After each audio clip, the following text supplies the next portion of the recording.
इस बार के विधानसभा चुनाव में बीजेपी ने अपने कई सांसदों को विधानसभा चुनाव लड़वाया था। मध्य प्रदेश, राजस्थान और छत्तीसगढ़ में विधानसभा चुनाव के बाद चुनाव में जो सांसद जीत कर आए, उन्होंने सांसद सदस्यता से इस्तीफा दे दिया। इस्तीफा देने वालों में मध्य प्रदेश में नरेंद्र सिंह तोमर, प्रहलाद पटेल, राकेश सिंह, रीति पाठक, उदय प्रताप सिंह शामिल हैं। सीधी लोकसभा की बात करें तो रीति पाठक भी सीधी विधानसभा से विधायक निर्वाचित हुई है।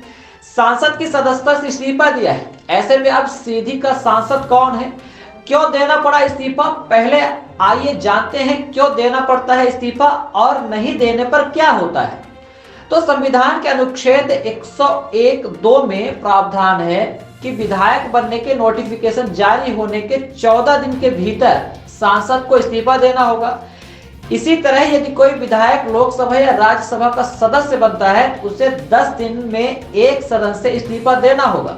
यदि ऐसा नहीं होता तो उसकी सदस्यता खुद ब खुद खत्म हो जाती है। संविधान के अनुच्छेद 101(1) और जनप्रतिनिधित्व अधिनियम की धारा 68(1) में यह स्पष्ट रूप से लिखा हुआ है कि 2 लोकसभा या 2 विधानसभाओं से एक साथ चुनाव लड़ने और जीतने में नोटिफिकेशन के 14 दिन के अंदर किसी एक सीट से इस्तीफा देने का नियम है।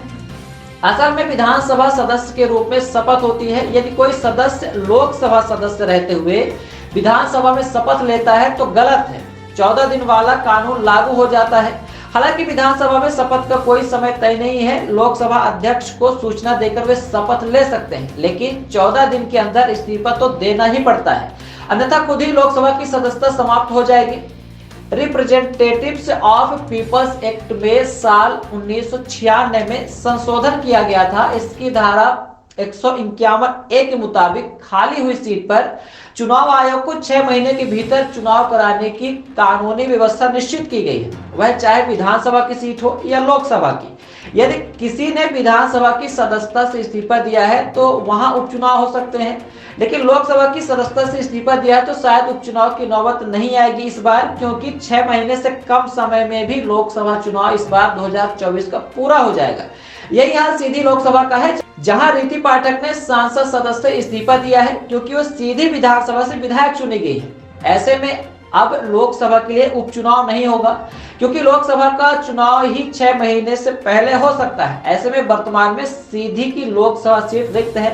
खैर, इस बार सीधी लोकसभा से अब नए चेहरे की तलाश होगी कि किसे टिकट दी जाए, कौन करेगा दावेदारी। क्या केदारनाथ करेंगे घर वापसी, या फिर सरदेंदु तिवारी पर बीजेपी लगाएगी दांव, या फिर हो सकता है कोई नया चौंकाने वाला नाम। हम आपको बताएंगे किसकी है प्रबल दावेदारी और क्यों। ऐसी तमाम राजनीतिक और क्षेत्र की तमाम छोटी और बड़ी खबरों को देखने के लिए बने रहिए विराट 24 न्यूज के साथ।